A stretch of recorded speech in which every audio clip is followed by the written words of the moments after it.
Cette conférence va maintenant être enregistrée. D'accord. Ben, merci beaucoup de me donner l'occasion de parler de ce sujet. Donc pour tous ceux qui n'ont pas entendu les quelques mots que j'ai dit tout à l'heure, hein, la question, c'est vraiment une question. Est-ce que le confinement peut conduire à des hallucinations? On ne le sait pas en fait, hein. Et il va falloir regarder. C'est quelque chose qui est ignoré dans la littérature, c'est-à-dire qu'on ne pose pas la question. Et c'est bien parce qu'on pose pas la question dans les études actuelles, hein, que j'ai voulu aborder ce sujet parce que d'une certaine manière, les hallucinations, c'est quelque chose de tabou parce qu'on l'associe à la folie. Et donc ça fait peur et je me demande si c'est pour ça qu'on ne pose pas la question dans les études sur les effets du confinement. Pour moi, il n'y a pas de raison en fait, hein. Il n'y a pas de raison de ne pas poser cette question, que les hallucinations arrivent ou non à cause du confinement. Il faut poser la question parce que ça ne doit pas être un tabou. Et ce que je vais faire dans la conférence, c'est essayer de vous donner des informations de façon aussi ludique que possible, hein. Je vais vous parler de la perception visuelle, je vais utiliser des illusions aussi. Mais ce que je vais essayer de vous expliquer, c'est que finalement, c'est en comprenant notre perception qu'on peut peut-être comprendre comment les hallucinations émergent. J'ai donc détourné en quelque sorte le thème du confinement pour parler surtout des hallucinations. Et donc, pour vous expliquer pourquoi les hallucinations pourraient survenir lors du confinement, qu'est-ce qui nous fait penser ça? Qu'est-ce qu'on sait des mécanismes des hallucinations? Il manque un S, désolé. Donc vous expliquer, vous donner quelques informations sur comment notre perception et notamment notre perception visuelle marche, mais ça marche aussi pour n'importe quel canal sensoriel, comment ça marche et comment ça peut nous aider à comprendre les hallucinations. Tout ça pour ne plus avoir peur des hallucinations, pour que ça ne soit pas un tabou et qu'on puisse en parler, qu'on puisse poser des questions sur ce symptôme. Alors, malgré tout, on est en période de confinement et on a nous-mêmes d'ailleurs initié, comme beaucoup de psychiatres finalement, on a initié des études sur les effets du confinement, on a refait la littérature et donc comme vous êtes tous confinés et que vous vous demandez peut-être quels sont les dangers qui sont au-dessus de votre tête, hein, j'ai quand même fait une petite revue rapide des effets classiques et connus du confinement. Je vais aller vraiment très vite. Si vous avez des questions, n'hésitez pas à m'interrompre, hein. Donc, le confinement, un des effets qu'il peut avoir, pas forcément pour tout le monde, hein, j'espère que vous ne vous ennuyez pas en ce moment. Et puis, beaucoup d'entre nous travaillent et parfois on travaille plus qu'avant ou à un rythme différent qui fait qu'on a l'impression qu'on travaille plus qu'avant. On n'est pas forcément exposé à l'ennui, mais ça peut arriver selon nos conditions de confinement. Et l'ennui, c'est ce qui peut être à la source de certains problèmes, hein. Par exemple, on peut commencer à penser un peu beaucoup, avoir des idées noires, hein, à ne plus avoir le moral, à revenir sur toute sa vie, avoir des regrets. Enfin, on peut tourner un peu en rond. Et des symptômes dépressifs ont effectivement été décrits qu'on peut peut-être attribuer à l'ennui. L'anxiété, je vais y revenir, mais l'ennui lui-même peut être générateur d'anxiété simplement parce qu'on tourne en rond et que on ne sait plus quels sont nos buts de vie parce qu'on remet tout en question. Et puis l'addiction, ça a été un peu dit dans les médias, mais l'addiction, c'est aussi lié à l'ennui, c'est-à-dire on n'a plus de plaisir à rien et on a besoin de sensations en fait. Et les sensations, on va pouvoir les trouver dans différents moyens. Ça peut être des troubles compulsifs alimentaires en fait, hein, comme l'illustration du milieu. Ça peut être l'alcool qui peut servir à la fois à avoir des sensations, mais aussi à calmer l'anxiété évidemment. Et puis les jeux, ça typiquement, les jeux d'argent notamment, c'est un des dangers. les jeux d'argent peuvent être développés justement pour cette recherche de sensations. Donc ça, c'est l'un des risques. Les autres risques connus, c'est évidemment le stress. On peut avoir peur d'être malade, évidemment. Ça génère de l'angoisse, qui génère des troubles du sommeil qui eux-mêmes, en retour, vont éventuellement rendre la gestion du stress encore plus difficile. Donc, il y a une espèce de cercle vicieux. Et là aussi, on voit un certain nombre de symptômes comme la dépression, les violences et donc l'anxiété. Tout va bien jusqu'ici? Donc, le dernier facteur évidemment lié au confinement, c'est l'isolement et la réduction des contacts sociaux. Alors, avant de me lancer sur pourquoi il peut y avoir un lien entre ça et les hallucinations, je veux rappeler que ça ne se passe pas forcément mal. J'aime beaucoup cette illustration de Geluck. J'aime assez être seule et mon plaisir est parfois plus grand selon qui n'est pas là. Je trouve que ça parle de soi-même. Donc voilà, il faut insister sur le fait que le confinement peut être source de beaucoup de problèmes psychiatriques et les psychiatres doivent être attentifs à ça pour poser les questions et prévenir tous les problèmes. Mais ça ne veut pas dire qu'on est tous susceptibles de développer des problèmes psychiatriques, évidemment. La grande majorité d'entre nous, ça va se passer bien et même le confinement peut être une occasion positive, en fait, de revenir sur soi, de faire des choses qu'on n'a jamais faites, etc.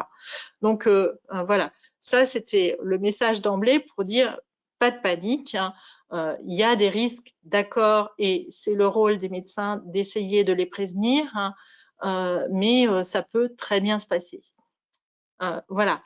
Alors, ceci dit, on a des raisons de penser que, éventuellement, l'isolement et la réduction des contacts sociaux est une cause possible d'hallucination. Alors, c'est pas dans les études sur les effets du confinement qu'on va trouver ça, mais c'est dans des études sur les effets de l'isolement. C'est des études assez anciennes, donc c'est pour ça que je vous ai mis un astronaute, parce que typiquement, ce sont des conditions où souvent les astronautes se retrouvent tout seuls là-haut, et ça a été étudié déjà il y a assez longtemps.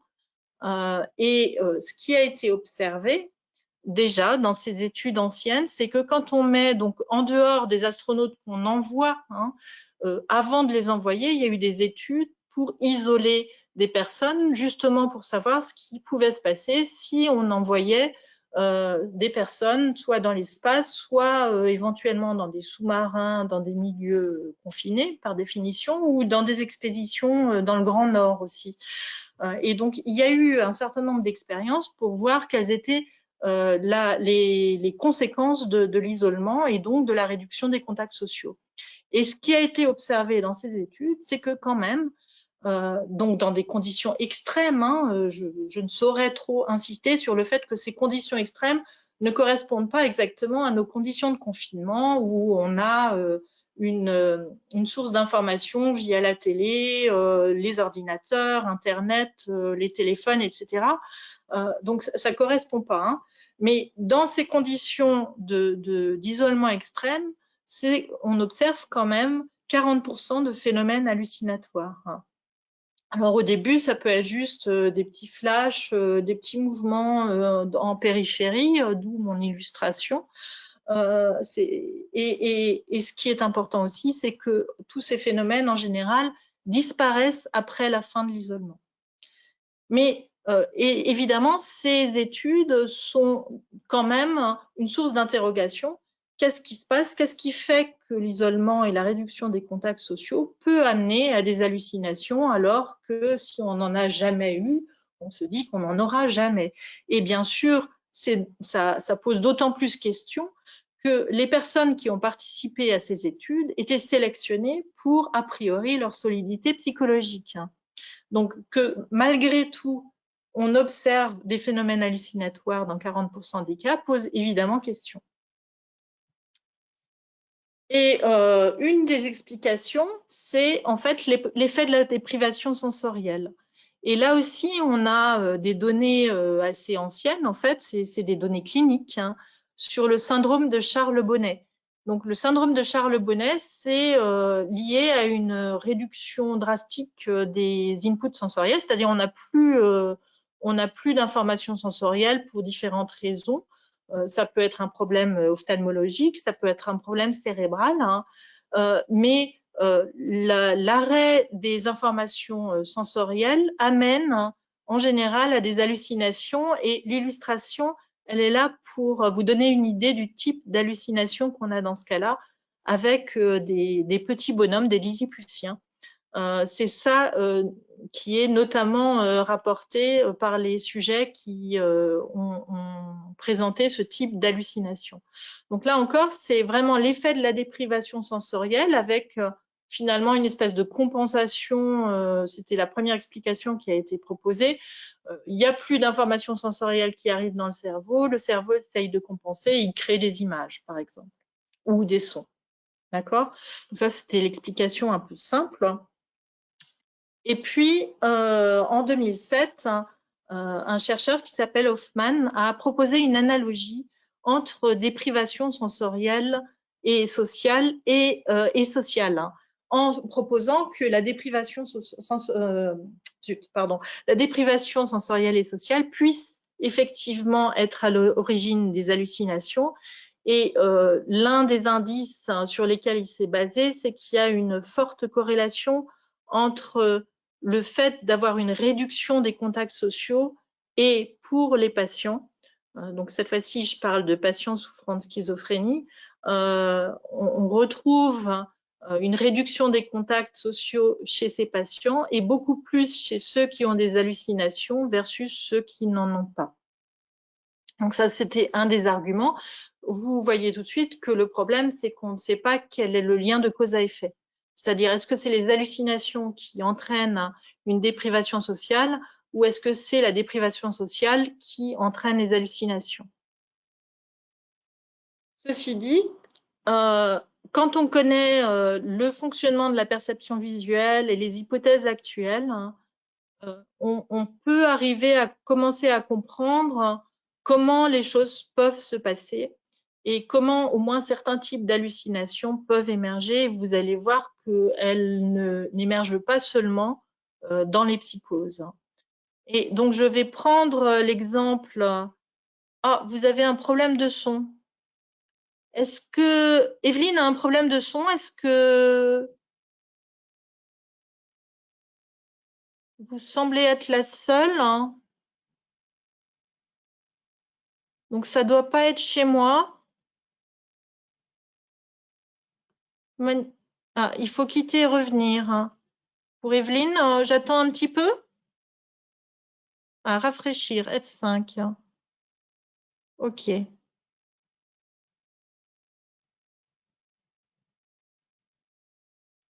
D'accord, j'attends 2 minutes peut-être. Hein.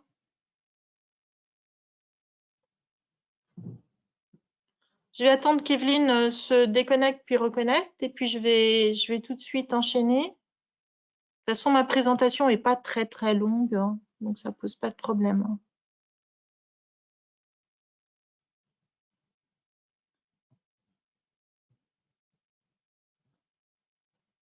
Evelyne a quitté la session. OK. Je continue. D'accord. Ah oui, elle est enregistrée. D'accord. OK, ben je vais continuer donc. Hein. Donc là, ce que je vais faire, c'est vous expliquer en quoi le fonctionnement de la perception visuelle peut expliquer l'émergence des hallucinations.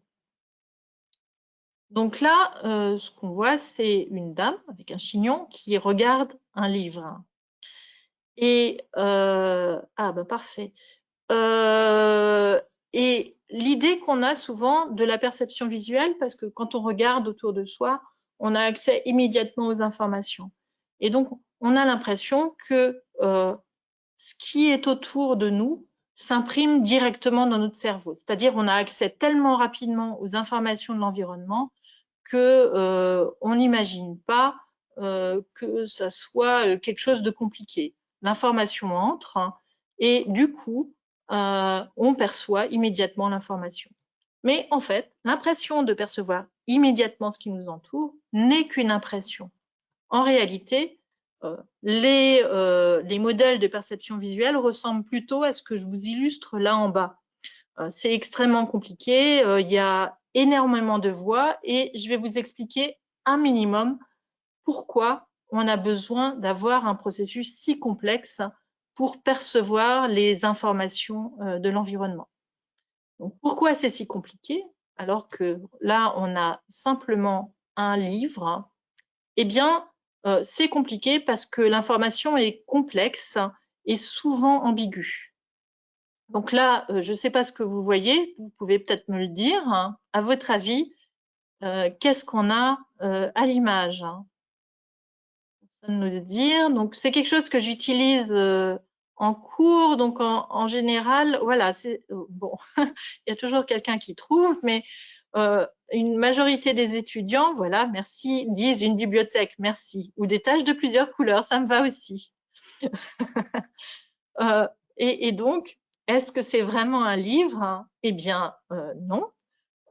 C'est pas un livre là, c'est effectivement une maison alsacienne. Heureusement, beaucoup d'entre vous s'y sont laissés prendre. Le message ici, c'est simplement de dire, bien, on s'en rend pas toujours compte, mais en fait, hein, on est face à des informations qui sont ambiguës et difficiles à percevoir. Et là, j'ai un autre exemple. La raison pour laquelle l'information visuelle est ambiguë, c'est souvent qu'elle est cachée. Les objets ne sont pas au premier plan. Si vous regardez, si vous avez une fenêtre près de vous, vous regardez par votre fenêtre, forcément sur le bord de la fenêtre, toute l'information est cachée. Si vous avez des informations, de toute façon dehors, vous avez des informations qui sont sur plusieurs plans. Si vous avez la chance d'avoir un jardin, il va y avoir des arbres, des maisons derrière, hein, c'est compliqué. Donc, à votre avis, derrière les arbres, qu'est-ce qu'il y a? Je vous laisse 2 secondes. Là, c'est compliqué. Mais dès que je le mets en route, alors c'était pas un immeuble, c'était un bus. Et vous voyez qu'avec un simple mouvement, ou un tram, si vous préférez, ça me va. Avec un simple mouvement, on arrive à identifier assez facilement, je vous le refais quand même, on arrive à identifier assez facilement le bus. C'est-à-dire que finalement, le système visuel arrive à se débrouiller avec très peu d'informations, ce qui est tout à fait remarquable. Hein. Mais c'est aussi pour ça qu'on a besoin de toute une machinerie dans le cerveau pour arriver à identifier les objets. Donc, comment ça marche? Alors, les choses de base, c'est, ma foi, l'information visuelle, elle arrive évidemment par la rétine. Hein. Elle est ensuite transportée vers les corps genouillés latéraux, c'est les zones de relais, comme telles qui sont indiquées sur le graphique. Et ensuite, elle arrive dans le cortex visuel, hein, le cortex visuel gauche, le cortex visuel droit, mais les aires visuelles sont bien plus larges que ça, c'est-à-dire une fois que ça arrive dans le cortex visuel, c'est rebasculé jusque vers le cortex temporal et le cortex pariétal. Et pourquoi? Eh bien, dans le cortex visuel, en fait, l'information ne figure pas comme on la voit. C'est-à-dire, on ne voit pas immédiatement un bus, des arbres, des livres. Non, l'information est traitée par des neurones spécialisés. Chacun de ces 2 neurones va extraire une information spécialisée, soit d'orientation, soit de couleur, soit de contraste. Et surtout, ah zut, il y a un petit bout qui manque, mais ces informations sont extraites dans des tout petits champs récepteurs. Les champs récepteurs, c'est la zone de l'espace qui est codée par les neurones. D'accord? Et en fait, ça revient à dire que chaque neurone va coder une toute petite partie de l'espace. Ce qui veut dire, si vous regardez une table ou une chaise, chaque neurone va coder une toute petite partie du contour de la table, pas le contour en entier. Ce qui pose évidemment un problème. Je répondrai à la question d'Enzo après. Le problème, c'est que à partir du moment où les neurones codent pour des tout petits endroits de l'espace, tout est décomposé dans le cerveau, un peu comme l'image que vous avez à l'écran actuellement. Et donc, il faut remettre tous les petits bouts d'informations ensemble pour identifier ce qui nous entoure. C'est vrai pour l'image qui est sur l'écran, mais en réalité, c'est vrai aussi pour la table qui est devant vous ou pas, ou la chaise, ou l'objet, les objets qui sont au premier plan devant vous. Même si ça vous paraît évident, le cerveau, lui, il n'y a pas un petit bonhomme qui identifie quoi que ce soit. Le cortex visuel ne sait rien de ce qui vous entoure. Hein. Il traite de l'information, c'est tout. Et donc, il va falloir mettre ensemble toute cette information. Alors, l'ambiguïté causée par l'immobilité, la source d'ambiguïté et les sources d'ambiguïté sont massives. Elles sont causées par le fait que les informations sont cachées. Mais en fait, dans l'exemple du bus, ce qui est tout à fait important, c'est que le cortex visuel arrive à se débrouiller même avec très peu d'informations. D'accord et donc, c'est la puissance de regroupement des informations qui est permise par l'organisation du cerveau. Et finalement, la complexité, elle est là pour des objets simples comme pour des objets complexes. Alors, cette image-là, je suppose que vous la connaissez, c'est quand même très connu. Vous avez sans doute remarqué, vous avez sans doute identifié ce que c'était, je ne sais pas. Personne m'a envoyé de message, mais en tout cas, c'est un dalmatien. C'est ça, un chien. C'est un dalmatien. C'est une illusion très connue. En fait, ce qui est tout à fait fascinant avec cette illusion, c'est qu'une fois qu'on sait que c'est un dalmatien, il n'y a plus jamais de problème, on l'identifie tout de suite. Pas du tout reconnu, d'accord. Donc, tout le monde ne connaissait pas. Mais je suppose que maintenant que est-ce que tout le monde voit le dalmatien d'ailleurs? Je ne sais pas si vous voyez. Alors, est-ce que vous voyez ma souris là? D'accord. Donc là où j'ai la souris, là, il y a une oreille. Le dalmatien est à la tête par terre. Hein, et les pattes sont là. D'accord? Ok, parfait. Alors, si c'est difficile, même quand on sait, je suis désolée, mais malgré tout, le fait de savoir aide en général. Ce qui se passe, là, par exemple, vous avez une autre image à droite. Et le fait de savoir, le fait de vous avoir montré le chien juste avant, devrez vous permettre d'identifier le dalmatien plus rapidement et plus facilement dans l'image de droite, même s'il ne se présente pas de la même manière.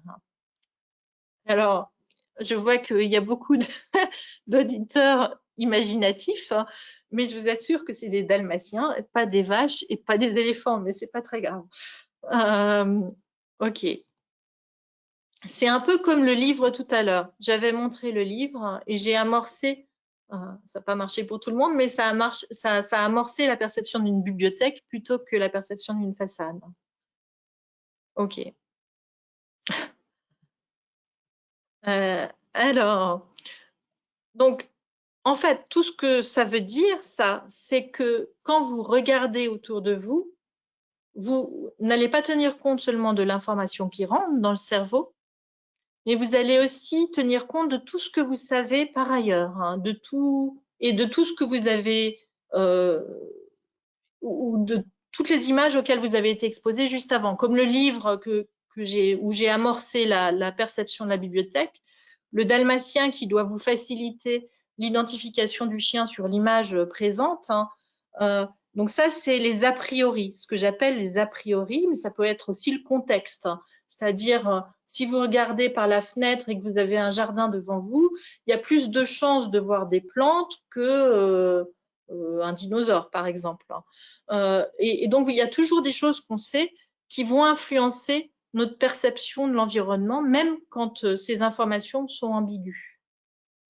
Et le bus qu'on a vu derrière les arbres tout à l'heure, hein, ça va être d'autant plus facilité que vous êtes en ville, que vous savez qu'il peut y avoir des tramways, qu'il y a une probabilité forte qu'il y ait un bus à cet endroit-là, ça va aussi faciliter la perception du tram, même si on voit que des petits bouts.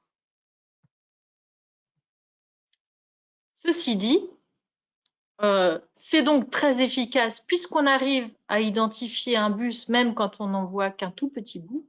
Malgré tout, on se trompe souvent. Et l'illusion suivante, c'est aussi pour vous montrer à quel point on tient compte des informations contextuelles et pas seulement de l'information telle qu'on la voit. Donc là, ça c'est une illusion assez connue aussi. En principe, elle est assez efficace. Donc, vous devez voir une voiture, la voiture derrière, comme étant beaucoup plus grande que la voiture devant. Est-ce que c'est le cas? Et je vous rassurerai pour les hallucinations qui commencent. Hein. Très bien. Voilà. Et donc ça marche parce qu'on a une notion de perspective. C'est d'autant plus remarquable là qu'en fait, on a une perspective en 2D et on n'a pas de vision 3D puisque tout est sur l'écran. Néanmoins, évidemment, puisque c'est une illusion, les trois voitures ont exactement la même taille. Cette fois-ci, même si je reviens en arrière, hein, oui, ça marche très fort, c'est hallucinant. Oui. Même si je reviens en arrière, vous verrez quand même des différences de taille. Vous ne pouvez pas vous empêcher de tenir compte du contexte. C'est-à-dire, plus un objet est loin, plus, pour la même taille de départ, il va être plus petit. C'est une question de perspective. C'est quelque chose qu'on a appris pendant toute notre vie. C'est une information contextuelle. C'est un a priori qui va influencer notre perception. C'est une démonstration qu'on ne tient pas compte seulement de l'information qui est disponible dans l'environnement, mais qu'elle est interprétée dans le cerveau. Voilà, ok. Et ça peut expliquer des hallucinations. Parce que l'idée, c'est qu'il faut un équilibre entre les a priori et l'information entrante. Si on n'a pas cet équilibre, si on a un déséquilibre entre les a priori, donc la façon dont on interprète l'information, dont on l'attend en fonction de son expérience récente, et l'information entrante, qui est l'information physique traitée par le système visuel, hein, si ça, c'est pas équilibré, ça peut mener à des hallucinations. Et voilà comment. C'est assez simple finalement. Alors, c'est peut-être un tout petit peu plus compliqué que ça d'ailleurs en réalité, mais l'idée, en gros, c'est il y a deux possibilités. Soit les a priori sont très forts hein, et on ne tient pas compte de l'information entrante. Dans ce cas-là, on voit les a priori, on ne voit pas la réalité, on voit ce qu'on imagine. C'est ce qui vous permet de voir mais vous savez que pour vous, ce n'est pas des hallucinations, mais le fait de voir tout à l'heure une vache ou un autre objet dans une information très ambiguë, celle du dalmatien tout à l'heure, hein, c'est grâce à votre imagination, à un a priori qui vous permet de regrouper les informations de manière à voir quelque chose, comme quand on voit quelque chose dans les nuages. C'est la même chose. Mais quand on regarde dans les nuages, d'habitude, on sait que c'est notre imagination. Ce n'est donc pas une hallucination. C'est à partir d'une information existante hein, qu'on va retravailler mentalement sur l'information et voir ce qu'on a envie de voir. C'est un a priori. Ça devient une hallucination si on commence à voir des choses à partir de rien et qu'on y croit fermement et qu'on ne pense pas que c'est notre imagination qui a produit l'image. Et à ce moment-là, ça peut devenir des hallucinations. Et en fait, il y a un cas alors, la question de Sandrine, j'y viendrai tout à l'heure. Hein. Pour les témoins aussi. Donc, j'y viendrai à la fin de la conférence. Donc, pour les exemples où il y a des a priori trop forts, un exemple que je choisis exprès parce que ça peut arriver à tout le monde, c'est l'exemple du deuil. Dans les personnes qui ont été en couple pendant très longtemps et dont le mari ou la femme décède, dans ces situations-là, c'est assez fréquent que le survivant voit ou entende la personne disparue. Et là, c'est vraiment l'a priori. Ça peut être lié à l'habitude, l'attente. Hein. Tous les matins, on s'attend à voir la personne avec laquelle on a vécu pendant 20 ans. Cet a priori peut être si fort, aussi lié au désir évidemment que la personne soit vivante, hein, que ça se traduit par une hallucination. C'est vraiment fréquent et c'est pas forcément grave en fait. Hein. Ça peut arriver et ça montre à quel point notre système visuel auquel on fait tellement confiance peut nous tromper en fait. Alors, ça c'est une possibilité pour expliquer les hallucinations. L'autre possibilité, c'est exactement l'inverse. C'est-à-dire que les a priori sont affaiblis, mais on base toute notre perception sur l'information qui rentre. Et là, ça peut être problématique aussi parce que, comme vous l'avez vu tout à l'heure, l'information est de façon inhérente souvent ambiguë. Peut-être pas l'objet qui est juste devant vous au premier plan, mais tous les objets qui sont cachés, on peut souvent les interpréter de façon différente. Et si on n'a pas d'a priori, ben, on ne va pas s'empêcher de voir un dinosaure dehors alors que la probabilité est a priori assez faible. Et donc, dans ce cas-là aussi,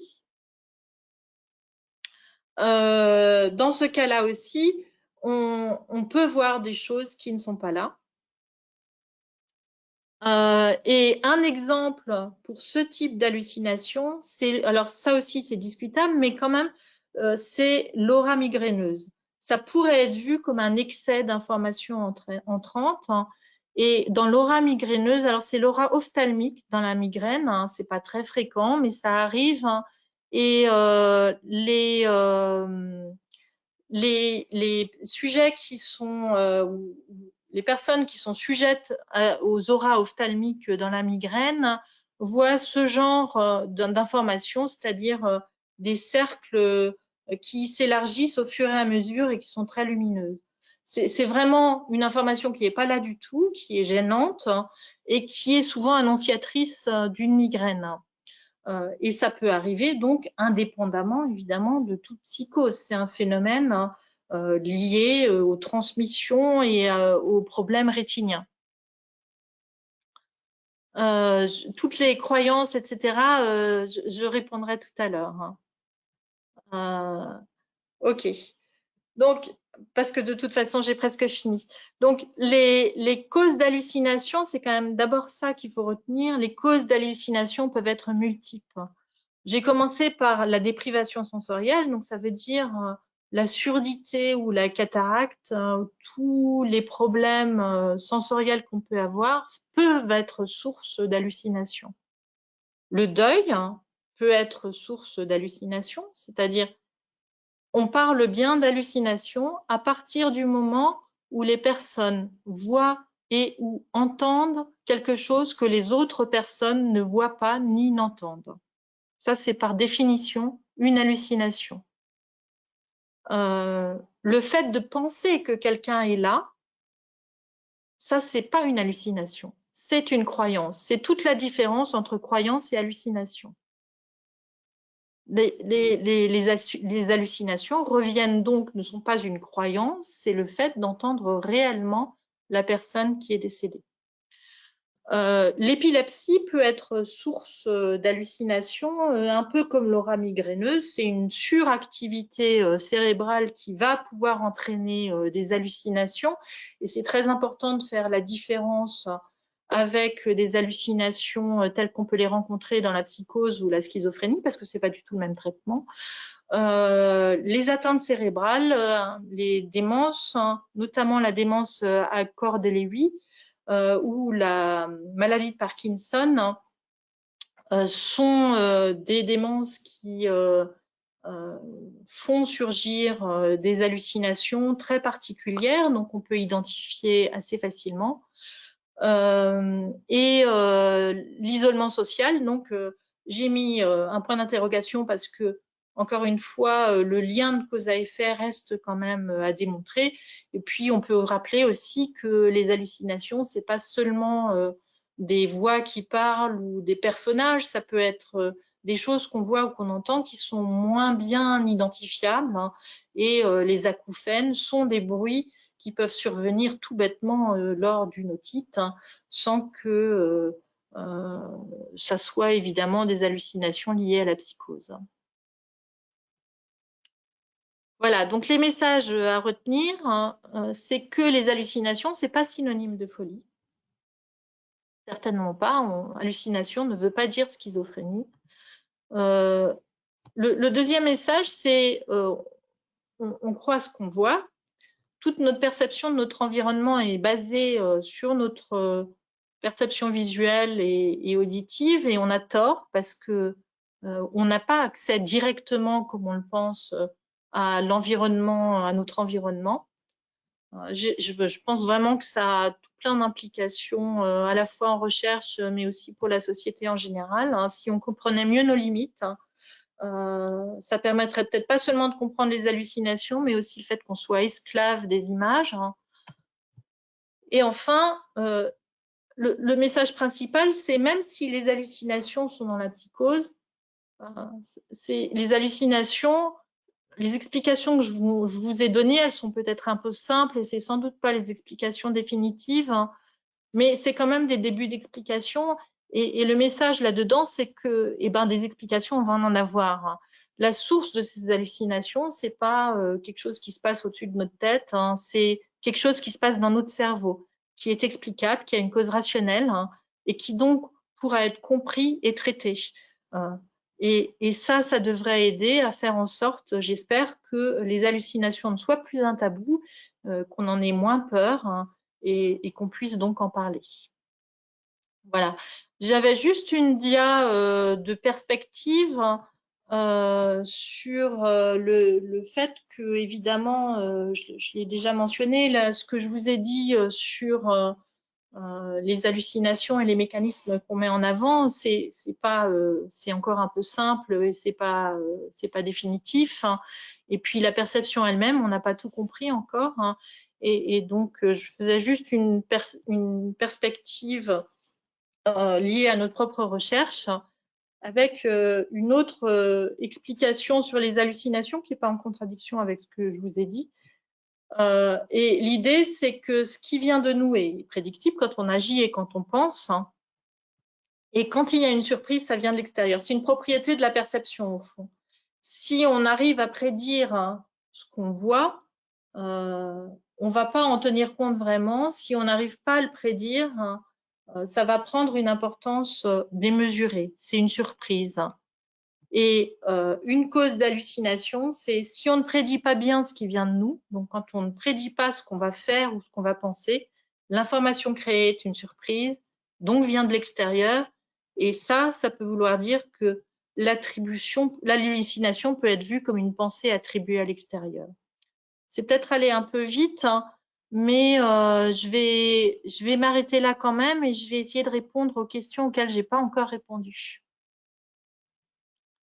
Et la dernière dia, c'est simplement, si jamais c'est nécessaire, sachez que tous les psychiatres ont mis en place des numéros pour appeler s'il y a des soucis, aussi pour les familles de patients.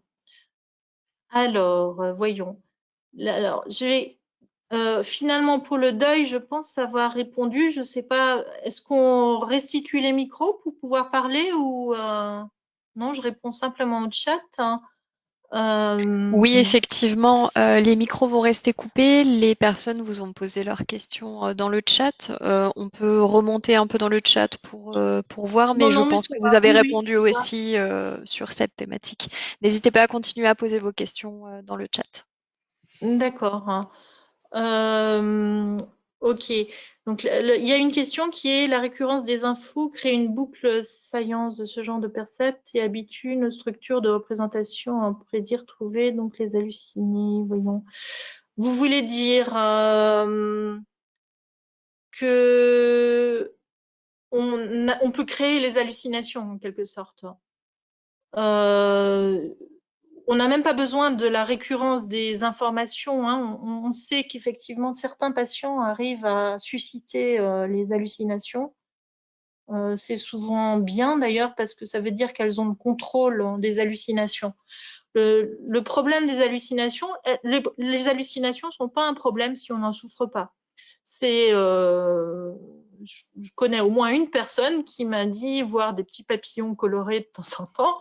Eh bien, ça va très bien. C'est quelqu'un de très imaginatif, qui est un chercheur et qui va très bien. Donc, dans ce cas-là, c'est pas du tout un problème. Le problème, c'est quand on n'arrive pas à contrôler des hallucinations qui sont souvent des voix qui peuvent être agressives. Hein. Et dans ce cas-là, là, ça devient un problème. Et une manière d'aider les personnes qui souffrent de ces hallucinations et pour lesquelles les traitements habituels ne marchent pas, c'est précisément de les aider à contrôler les voix, c'est-à-dire par des mises en scène, par de la réalité virtuelle où on essaye de faire en sorte que les patients attribuent un personnage à chaque voix de manière à pouvoir mettre en scène et ensuite aider le patient à repousser le personnage qui est agressif et avoir un contrôle, hein, même virtuel, hein, sur cette voie. Et on voit que, au moins pour certains patients, ça marche. C'est-à-dire juste amorcer un début de contrôle sur la voix va les aider ultérieurement à contrôler les voix et du coup à les mettre à distance, hein, et à ne moins en souffrir en fait. Hein. Et c'est d'abord ça le but. Hein. Le fait d'éventuellement refaire émerger des hallucinations, ça peut être les récurrences, mais en fait, à partir du moment où on a des... Je vais retourner en arrière sur mon dia. Quand on a des a priori forts, hein, les a priori, ils peuvent être liés éventuellement, même aux croyances d'ailleurs. Hein. Un a priori, c'est quelque chose qui a un sens assez large en fait. Hein. Ça peut être lié à ce qu'on a vu juste avant, mais ça peut être lié aux croyances aussi. Et les croyances vont faire en sorte que elles vont permettre peut-être de faire émerger les hallucinations plus facilement. Voilà, j'espère que ça a répondu à la question. Il y avait une autre question qui est celle de ce qu'on peut voir quand on est en état de méditation. Alors, il y a un DU de méditation à Strasbourg, mais personnellement, j'ai jamais vraiment médité et je sais pas très bien ce qu'on voit vraiment en état de méditation. Je sais qu'il y a des expériences de sortie du corps. Hein. Bon, ce qu'on voit, je ne sais pas. Et je suis pas sûre qu'on sache quelle est l'origine. La question qu'on peut, d'accord, des couleurs notamment, on peut voir. Hein. Bon, ce que je sais, c'est qu'il y a des expériences temporelles particulières, il y a une condition intentionnelle particulière. Hein. Il n'est pas impossible qu'on recrée des conditions. Vous voyez bien que la perception, le système visuel, est un système qui ne reproduit pas forcément ce qui est là à l'extérieur. Hein. Donc, l'état de méditation pourrait peut-être, hein, j'en sais rien, hein, mais on peut imaginer que ça introduise un déséquilibre à nouveau entre les a priori et l'information entrante d'une manière ou d'une autre. Hein. Donc, on peut penser que les explications qu'on donne pour les hallucinations en général, même si l'origine neurologique est différente, à partir du moment où ça implique un déséquilibre entre l'information entrante et les a priori, c'est susceptible de créer des perceptions inhabituelles, on va dire. Est-ce qu'il y a d'autres questions et est-ce que j'ai répondu à vos questions?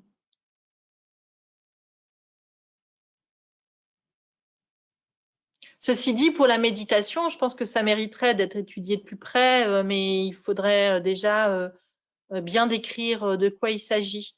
Il y a quelqu'un qui avait posé des questions sur le rêve à un moment donné ou l'hypnose. Hein. Attendez voir, je vais revenir en arrière. Si je pense que j'ai eu toutes les questions, mais comme il y a beaucoup de choses. Hein. Alors, je vais la trouver. Hop. Zut.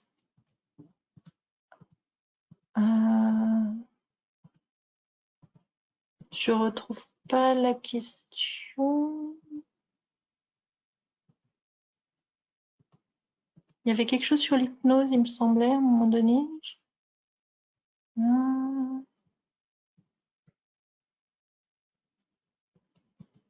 Alors, les neurones en mode ralenti pendant le confinement, je ne sais pas bien, en fait, s'ils sont vraiment ralentis. Par contre, on peut s'intéresser. Ah, ça y est, j'ai retrouvé. On peut s'intéresser à la perception du temps pendant l'hypnose, pendant le confinement. Ça, c'est quelque chose qu'on fait actuellement, effectivement. Est-ce que notre perception du temps change pendant le confinement? Donc ça, c'est des choses qui sont en cours, en fait. Ensuite, il y avait la question de la relation entre l'hypnose et les informations récurrentes, donc les hallucinations.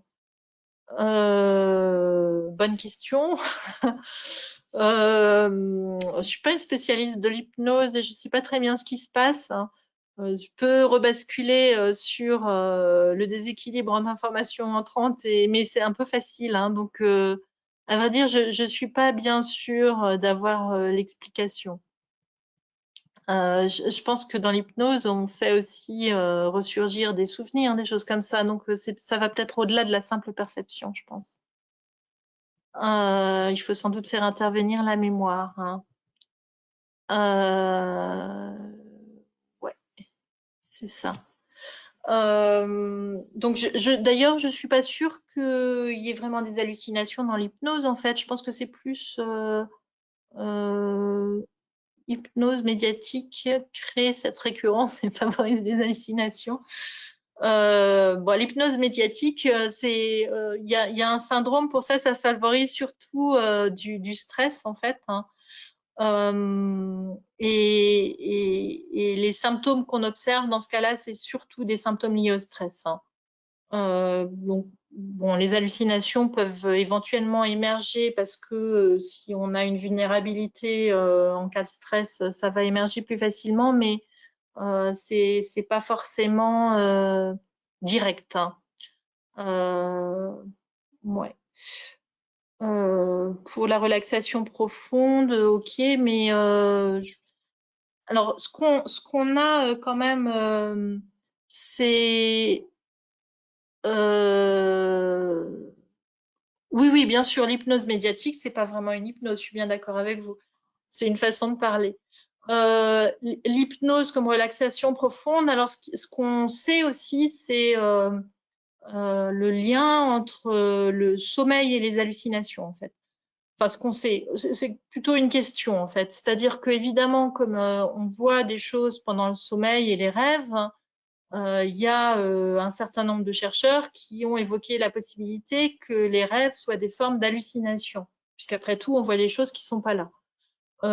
Mais il y a aussi beaucoup de différences à la fois neurobiologiques et dans l'expérience décrite qui permettent de faire des différences entre le sommeil et les hallucinations, notamment le fait que pendant le sommeil, on va désactiver le cerveau, la zone antérieure du cerveau. Et ça, on n'a pas dans les hallucinations, en fait, chez des patients qui souffrent d'hallucinations telles qu'on les définit habituellement. On a aussi l'expérience du rêve et souvent en première personne avec une narration. Enfin, toutes les données d'expérience sont assez différentes dans le rêve et dans les hallucinations. Donc le lien, il y en a un, il y a un certain recouvrement, mais il y a aussi pas mal de différences qui font penser que en fait, c'est deux choses différentes. J'en parle parce que si on considère que l'hypnose est une relaxation profonde, ce qu'on a aussi dans le sommeil, c'est des hallucinations qui surviennent juste avant le début du sommeil ou juste après. C'est les hallucinations hypnagogiques et hypnopompiques. Bon, ça veut juste dire juste avant qu'on s'endorme et puis juste au réveil. Et là encore, c'est a priori, il n'y a pas de lien entre ce type d'hallucination et les hallucinations qu'on voit dans la psychose. Voilà. Alors, il y a une autre question Alors, pour l'hypnose médiatique, conditionnement anxiogène, oui, c'est ça, en fait. C'est une source d'anxiété, essentiellement. Ensuite, la question, c'est a-t-on fait des études sur les prisonniers très isolés et les conséquences psychiques dont l'hallucination? Oui, absolument. J'ai parlé, c'était une erreur de ma part, j'ai parlé que des études sur les voyages dans l'espace, dans le Grand Nord ou dans les sous-marins. Clairement, il y a eu des études dans les prisons et notamment dans des conditions d'emprisonnement très dures aux États-Unis où effectivement, là, on a vu beaucoup d'hallucinations. Par contre, une étude en Suède plus récente, avec peut-être des conditions d'isolement un peu différentes, les hallucinations étaient plus rares, mais j'avoue que j'ai un doute parce que au final, c'était des conditions très particulières où les prisonniers donnaient un accord au début pour participer à l'étude. Donc déjà, ça change tout, à mon avis, des conditions d'isolement, parce qu'on est volontaire. Hein. Et la plupart d'entre eux sont pas allés au-delà de 3 semaines. Donc voilà, il y a un petit doute sur les prisonniers. Sans doute, il y a les conditions d'isolement qui jouent, le contexte aussi. Mais ça fait partie des études qui font penser que les hallucinations sont une possibilité réelle en conditions d'isolement extrême, en tout cas. Alors, pour l'impression de déjà-vu, c'est pas une hallucination à proprement parler, mais c'est un indice qui doit attirer notre attention. Voilà. Mais de façon isolée, ça ne veut pas dire grand-chose. Il faut vraiment prendre en compte l'ensemble de ce que peut nous dire quelqu'un et le simple déjà vu ne suffit pas à définir une hallucination, mais ça doit pouvoir inciter à poser plus de questions. Oui, oui, donc je sais bien que l'hypnose, la conscience reste là. Après, bon, hein, après, je vais peut-être m'arrêter là parce que je suis vraiment pas assez spécialiste de l'hypnose, donc je vais finir par dire des bêtises. Hein. Donc, je vais peut-être laisser ça en suspens. Alors, la consommation de drogue, oui, bien sûr, peut favoriser les hallucinations. C'est le LSD. Donc, ça va être des hallucinations souvent très colorées. Et il y a beaucoup de gens qui s'intéressent actuellement. Il y a une résurgence des études sur les effets des hallucinogènes. Ça avait un peu disparu. Et puis, ça avait ressurgi avec toujours les mêmes difficultés, à savoir comment on peut vraiment explorer quelqu'un. Enfin, évidemment, on ne peut pas donner du LSD dans des études, hein, c'est pas possible. Hein. Mais ils le font un petit peu en Suisse parce qu'ils ont le droit. Donc, il y a quelques études actuelles hein, pour décrire la nature des hallucinations qui est particulière, qui agit aussi sur la perception temporelle d'ailleurs, avec une espèce de ralentissement temporel. Hein des expériences un peu particulières, perceptives. Hein. Clairement, c'est pas des hallucinations qui sont de même nature que les hallucinations qu'on peut voir même dans le syndrome de Charles Bonnet ou dans la psychose ou dans l'aura migraineuse, etc. C'est pas de même nature. Hein. D'autres questions?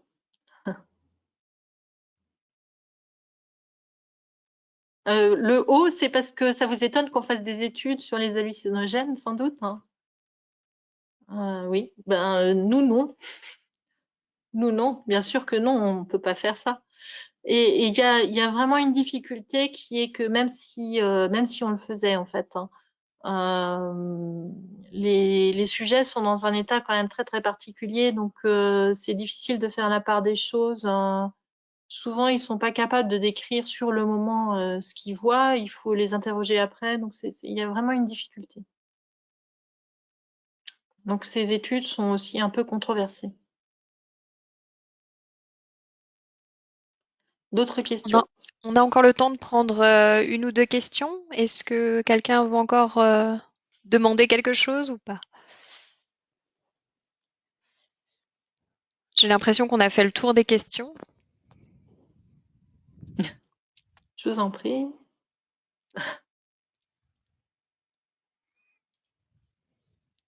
Merci à vous. Merci pour toutes ces questions.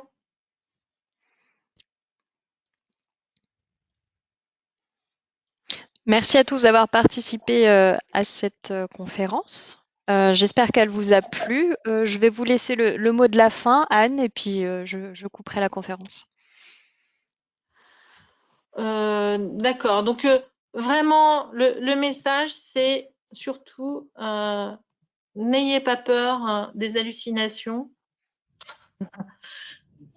C'est pas un tabou et il faut en parler. C'est un des problèmes actuellement, en fait, c'est quelque chose peut-être sur quoi j'ai pas assez insisté. Si vous avez des personnes âgées dans votre entourage qui sont peut-être en EHPAD, isolées, c'est une des inquiétudes pour moi. C'est-à-dire, c'est des personnes qui ont déjà souvent un problème sensoriel parce qu'elles voient pas bien ou elles entendent pas bien. Et c'est une des inquiétudes. En fait, c'est plus à elles que je pense, peut-être il y a un vrai risque en fait d'hallucination et on sait que les personnes âgées évidemment sont effrayées de ce qui leur arrive et vont pas en parler et finalement ça va les effrayer encore plus. Hein. Donc voilà. On aurait Ah, peut-être encore une question sur les visions sur les religieuses. visions religieuses. Mm. Il y en a plus beaucoup, hein, on n'en voit plus tellement. Donc c'est un peu comme pour le deuil, je suis assez d'accord sur le commentaire que c'est pas toujours facile de faire la différence entre une croyance et une vraie vision. Euh, alors je laisse de côté complètement la possibilité que ce qui est vu existe réellement. Donc on va partir de l'idée que non, il n'y a rien. Euh, il est clair que quand on a une forte croyance, hein, c'est ce que je disais tout à l'heure, hein, on peut être amorcé à voir des choses que, qui sont pas là. Et j'imagine ça, mais ça c'est une vraie question en fait. Est-ce que dans des conditions ou des temps où les croyances étaient beaucoup plus fortes que maintenant, est-ce que peut-être ça suscitait plus de visions est-ce que ces visions étaient vraiment réelles? Malheureusement, on ne saura jamais, mais c'est une vraie question.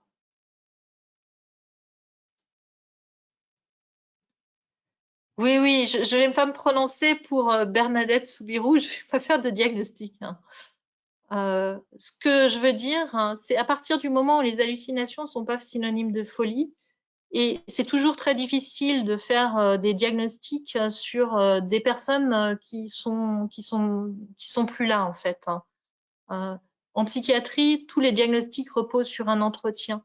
Il faut pouvoir s'entretenir avec la personne, lui faire décrire ses hallucinations. On peut aller dans beaucoup de détails et ça peut nous donner une idée de la réalité de l'hallucination ou du fait que ça corresponde juste à une imagination vivace. Hein. Euh, et donc revenir en arrière alors qu'on n'a aucune information, c'est très difficile de savoir hein, si au Moyen Âge, quand peut-être les hallucinations c'était à la mode et les visions religieuses étaient à la mode, Dieu seul sait si c'était vraiment des hallucinations. Mais même au XIXe siècle, je pense que c'est compliqué.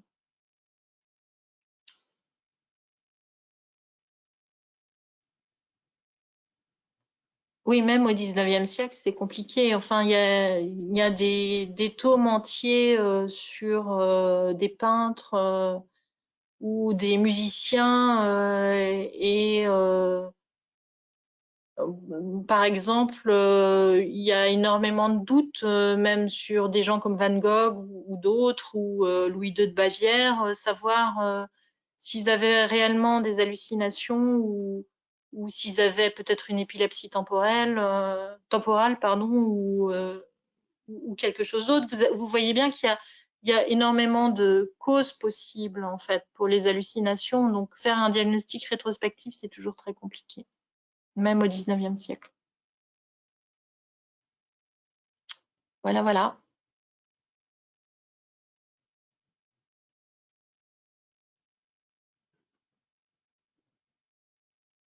Merci encore à tous pour ces questions. Et puis, je vous souhaite à tous une belle et bonne fin de journée. Sans hallucination ou avec, c'est pas Sans grave. hallucination.